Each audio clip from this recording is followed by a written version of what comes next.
Well, Caitlyn Jenner requires no introduction. Tomorrow, Jenner is releasing a new memoir called The Secrets of My Life, which chronicles the long journey from Olympic champion to Kardashian clan member to becoming the world's most famous transgender person. Caitlyn Jenner joins us tonight. Thanks a lot for coming on. Well, thank you. Nice to be on your show. First day. Let me welcome you. Yeah, you've been running around. We're trying to find a spot for you. Well, yes. Hopefully I'll stay for a while. Hopefully you'll hear for a while. Yes. I hope so. So you've been called courageous a lot. It seems to be one of the braver things you did was voting for Trump while living in Malibu and telling people about it. What did your neighbors and friends say when you did that? They were fine in Malibu with it, but let's put it this way. I never actually came out and outwardly supported Trump. Huh. The media did that for me. I'm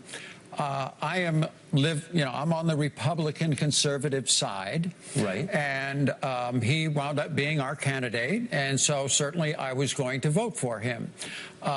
He looked like he would be pretty good on all LGBT issues, which is important, because my loyalties do not lie with Donald Trump. My loyalties do not lie with the Republican Party. Right. My loyalties and what I'm fighting for is my community, the LGBT community, and particularly the trans issues that are out there, because there are many of them. And so that's where my fight is. And I thought Trump would be pretty good, but he's kind of disappointed me in the first 100 days. Right. Well, on those issues. So, but I guess what was so striking about it, leaving Donald Trump aside, was that this was an election with Hillary Clinton in it, who is obviously strong on LGBT issues, took a lot of money from LGBT groups. It seems like that would be a no-brainer. Why didn't you vote for her? Because I'm not a one-issue voter. Yeah. I believe in limited government. I believe in our Constitution. Yeah. I would rather convince the Republican Party to do a better job when it comes to all LGBT issues than to try to convince the Democrats to lower taxes and lower regulations and let our country thrive, financially and economically. No, that's a really interesting point. And I thought you were going to say that. It's obvious you feel that way, or you wouldn't have done it.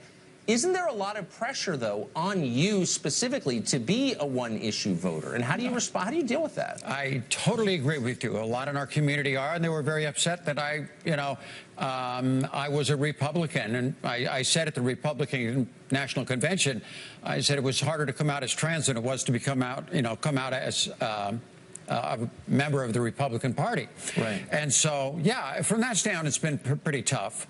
But we have tremendous issues in our community. I talk a lot about it in the book.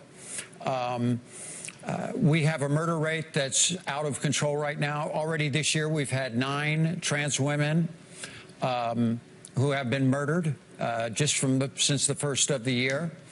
We have a suicide rate which is 9 times higher than the general public in the trans community. And I sometimes get very disappointed with Trump, especially when he went up against Title IX and they repealed Obama's equality on Title IX. And Jeff Sessions has been very kind of anti-LGBT. I know on March 10th there was a letter sent to him to try to prosecute the murderers of these trans women as hate crimes, which has been done in the past, and he never even responded to the letter, which is extremely disappointing to me. But yeah, there's a lot of issues out there for our community that I'm fighting for, and I want the Republican Party to do a better job. I wonder if it's not just enough to prosecute someone for murder. Is that not enough? I mean, since, everyone's an American and all lives are equal, the lives of transgender people and the lives of everyone are equal, why wouldn't it be enough just to prosecute murder? Yeah, in 2008, Ken Buck, congressman from Colorado, was the first one to prosecute somebody under hate crimes. Obviously, the verdict is a lot more difficult, is a lot tougher on a hate crime issue than it is on just a regular murder. And too many times trans women who are murdered, they're almost brushed off to the side. A lot of times they think it's only a trans woman, look where she was doing, or make excuses. And that's not the case. We need to protect all Americans, including my community. Well, sure, but it's important that we get serious. Well, but I agree with the first part of what you said completely. It's important to protect every American, but you can put yourself in the position of someone else. If someone you loved were killed and the murderer received a lesser sentence because your loved one was not a member of the trans community, you'd say, well, that's kind of unfair. I mean, we're all Americans. Yeah, it is unfair. But we've got, we've got other issues, too. Our murder rate is just so high. Right now, we've got that I'm really concerned with kind of the next move for the Trump administration is Mark Green, who's a Republican from Tennessee, senator, and he's up for Secretary of the Army. And this guy has come out with some of the most anti-LGBT statements ever, calling me, a trans person, as a disease. I hate to tell Mark Green I don't have a disease, okay?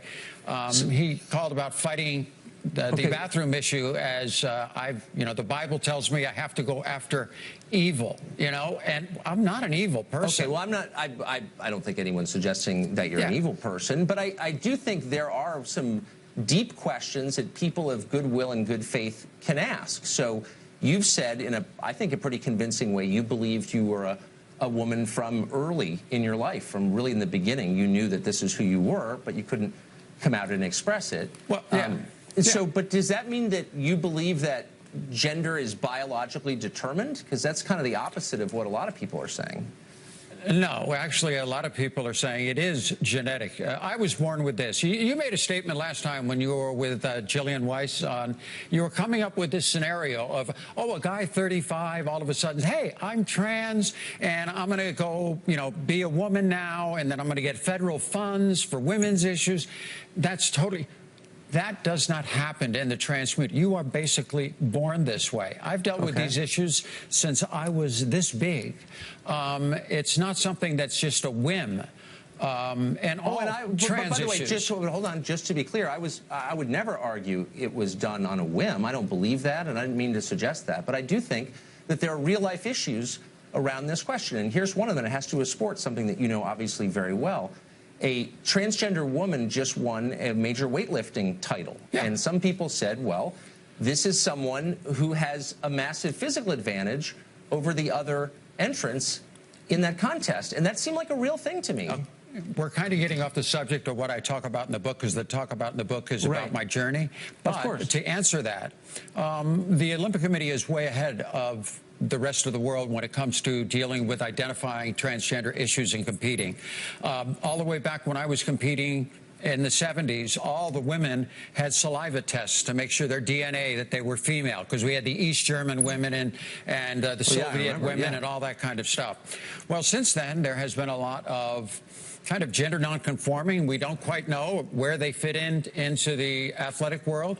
And the Olympic Committee has done 20 years of studies on issues of hormone levels, of whether you need gender confirmation surgery, what can you do as a trans person to be able to compete as your authentic self. Right. And they've come up with guidelines. You meet those guidelines, you can compete. And obviously this woman did. Do you think it's fair to the yes, other I think it's totally competing? fair. The Olympic Committee thinks it's fair. I'm fine with it, yes. Great. Yeah, because there's no issue, no big advantage. There's no, well, there's, of course, a physical, in that case, there was a big physical advantage. Yeah. Well, we're not going to get into all that kind of stuff. Physical advantage has nothing to do with it. And in fact, I'm pretty sure that with the Olympic Committee, you don't even have to have gender confirmation surgery. It's just how long you've been on hormones, how long you've done this and that. So, yeah. Okay. So this is my final question. Because this is a subject that's evolving, I think, pretty rapidly for a lot of people, and that may change after your book comes out. But do you think it's possible for people to be people of goodwill, people of faith, people of generous spirits, but to be confused, at least, or baffled, and say, I'm not exactly sure I understand this, but still be good people? They do not understand gender identity. They understand sexuality. Right. The old saying is, sexuality is who you sleep with. You know, gender identity is who do you go to bed as. It's a totally different subject, and you cannot compare sexuality and gender identity. And it's a hard thing. Honestly, I've been fighting this war for the last couple of years, and I don't even think in my lifetime most people will get it. But we need to bring this subject forward. Why? Because of the youth, and that's what I talk about in my book a lot. I'm fine. Everything in my life is good. I've been very lucky. But what I'm fighting for is the next generation coming up so they can have it easier for them. So that's where the fight is. I mean, with our suicide rates and all the problems that we have, Yeah, we got a lot of work to do, and a lot of trying to for people to understand the issues. Right. Caitlyn Jenner, thanks for joining us tonight. I appreciate it. My pleasure.